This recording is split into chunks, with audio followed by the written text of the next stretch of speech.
Hello everyone and welcome to another video. In this video we're going to be looking at the Excel dget function. This is a very sort of little known function available in Excel which allows us to do return values. So it's almost maybe one better than the VLOOKUP and index match functions that we looked before. So it's very much in that sort of lookup function group.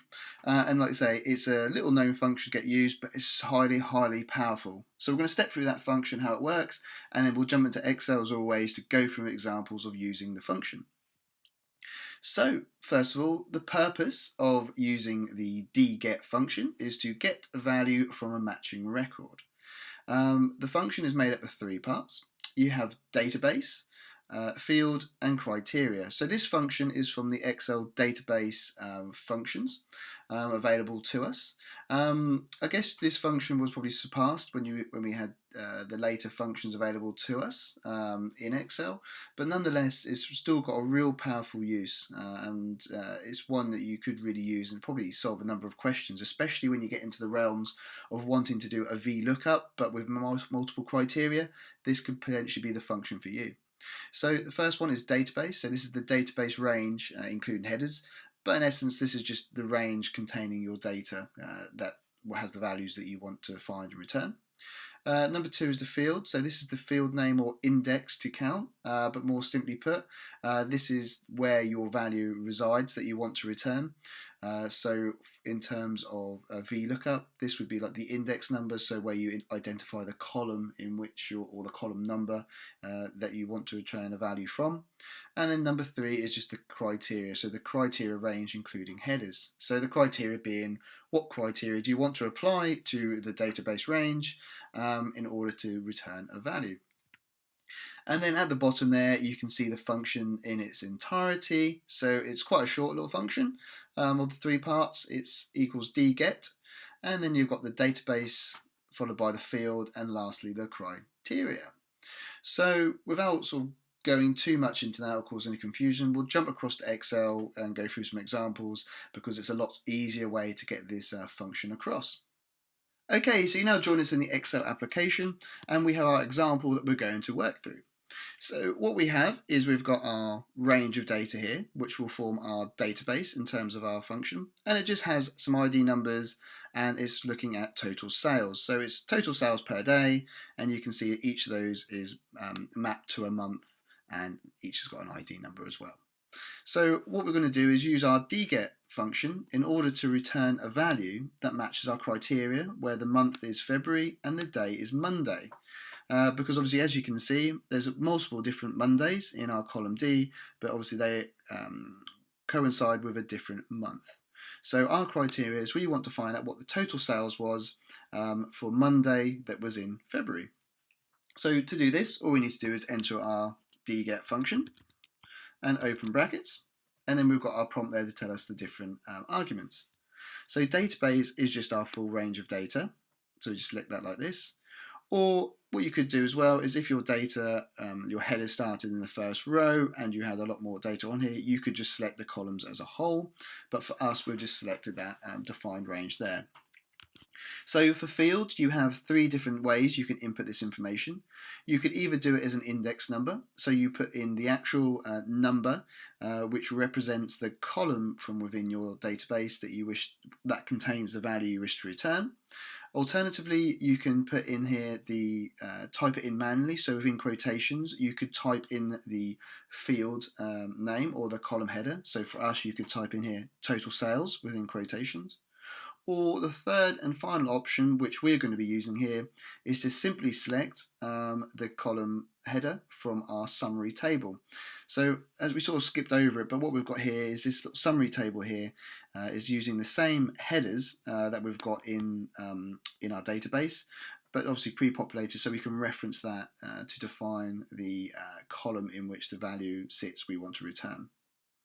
The other benefit of doing this as well is if you then change and you want to actually pull a different column from within your database, then it makes it easier that you can just manually or update the column header in the summary table, and that will therefore feed through to the dget function. So we've entered our reference of J5 for our field. We can then move on to the last part, that is criteria.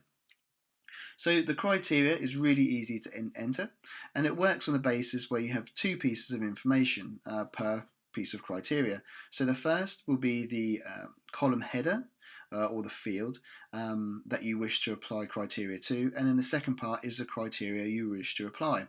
So for us, we have two pieces of criteria, the month and day.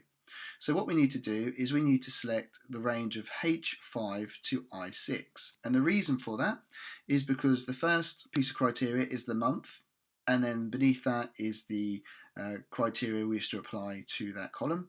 And then the second one is obviously our second piece of criteria, which is day, or that's the second field we wish to apply criteria to, and Monday is the criteria we want to apply to that.